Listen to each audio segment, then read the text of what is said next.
又門口未坐低，姨媽已經燒住嚟，做緊乜工溫唔穩定，一個月人工幾多禮？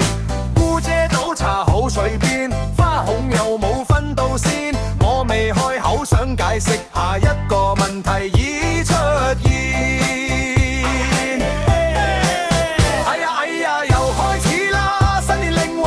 問到啦，人工花紅人生計劃，好似開緊總結大會啊！哎呀，放過我啦，我心中頂唔順㗎。問題派隊輪流揾咋，你先可以先俾我嘛。有女朋友話減文潤，幾時結婚即刻嚟，唔細嫁啦，再揀就冇我低頭扮緊福老闆，表哥喺隔離偷笑，手機撥得快過我，輪到佢姨媽一轉頭，佢已經消失喺廁所咋。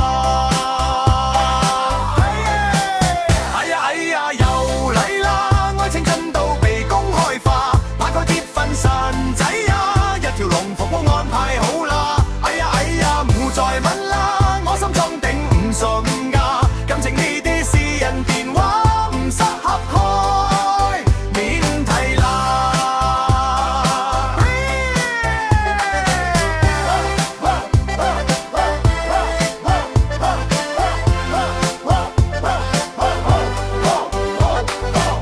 賣樓啊，車供幾多？而家住邊？做嘅咋？你同學都做經理啦，你一句殺傷力最大。點解仲未早到呀？新一年有咩打算呀？我心入面默念3次，身體健康最緊要啊！哎呀，姨媽話地都係為你好，姑姐話問下職有冇錯，我點頭微笑，心入面祈禱，利是厚啲就最好。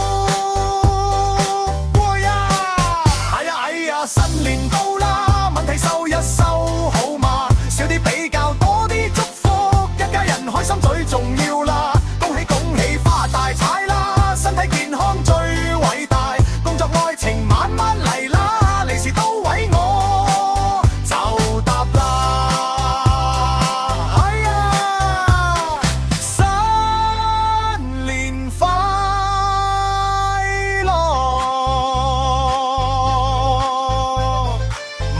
留返下年先啦。